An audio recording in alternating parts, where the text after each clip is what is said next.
All right, let's talk about an event that's so massive, it's already breaking records before a single game has even been played. Seriously, whatever you think you know about past World Cups, just throw it out the window. The 2026 tournament is on a whole other level. So let's dive right in with the four numbers that really tell the story here. First up, 48. That's right, 48 different nations are going to be competing for that iconic trophy. It's a huge jump from the 32-team format we've all gotten used to, and honestly, it just opens the door for so many more countries to get a taste of World Cup glory. And more teams means more games. A lot more games. We're talking about a staggering 104 matches. This is going to be the longest, most jam-packed World Cup ever. So yeah, get ready for an entire month of nonstop football. Now, to host all this craziness, the tournament is going to be spread across 16 different cities, each one bringing its own vibe, its own culture to this global party. We're talking about an event that's literally the size of a continent. And that brings us to the final big number, 3. For the very first time, 3 nations, that's Canada, Mexico, and the United States, are teaming up to co-host. This thing is so much more than a World Cup. It is a massive logistical puzzle that completely redefines what it even means to host a global event. So, the big question is, how on earth did a tournament this massive even become a reality? Well, you can bet it didn't happen overnight. The road to 2026 was paved with a few really key decisions that totally changed the game for the world's biggest sporting event. It all really kicked off back in January 2017. That's when FIFA made the game-changing decision to expand the tournament to 48 teams. That set the stage for the next big domino to fall in June 2018, when that joint United bid from North America got the green light. And then, just to put the finishing touches on it, in March 2023, the format was locked in. 104 matches, 12 groups of 4 teams. You see how each decision just built on the last, creating this absolute behemoth we're talking about today? Okay, so calling this the biggest ever is a pretty bold claim, right? But trust me, the numbers absolutely back it up. Let's look at some of the stats that really prove just how unprecedented this whole thing is. Get ready for this. In just the early phases of ticketing, FIFA got over 500 million ticket requests. No, that is not a typo. 500 million. That isn't just high demand, it is a completely new benchmark for global sports. It just goes to show how hungry the entire planet is for this tournament. And the money involved? Just as wild.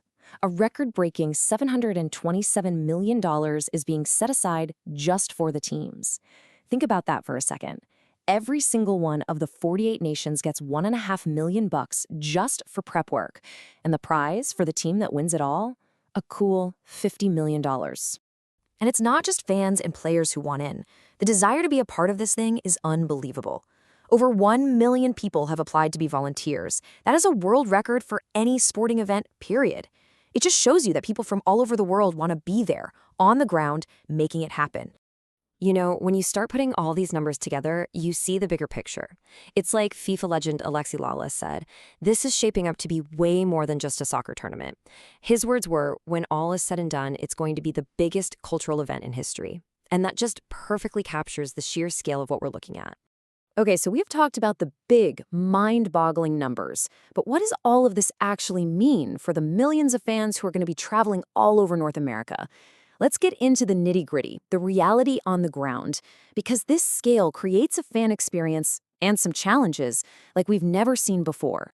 Because let's be real, when you're spanning 3 countries, there is no one-size-fits-all plan. Each and every one of those 16 host cities has its own unique reality. We're talking about navigating things like legendary traffic, intense summer heat, and in some places, even high altitude. And this is where that continental scale really hits you. Just look at the differences here. In Dallas, the stadium is out in a suburb with no train link, so you're banking on cars and dealing with some serious heat. Then you hop over to Seattle, where the stadium's downtown and the light rail is fantastic, but your hotel bill is going to be brutal. Meanwhile, in Mexico City, the altitude is no joke. And LA? Well, in LA, the traffic is the main event.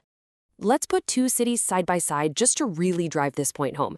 Take Vancouver. The stadium is basically downtown, and the SkyTrain is going to be your best friend. Super simple. Now compare that to Kansas City.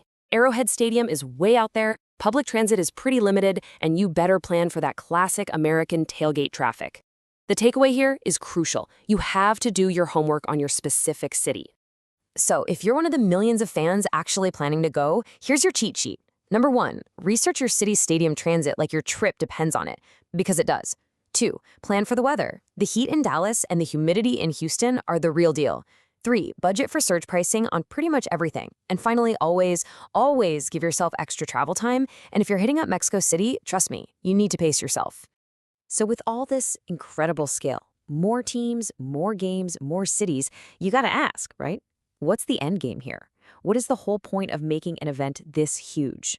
Well, when you boil it all down, the goal seems to be about one thing: inclusion, but on a scale we've never seen.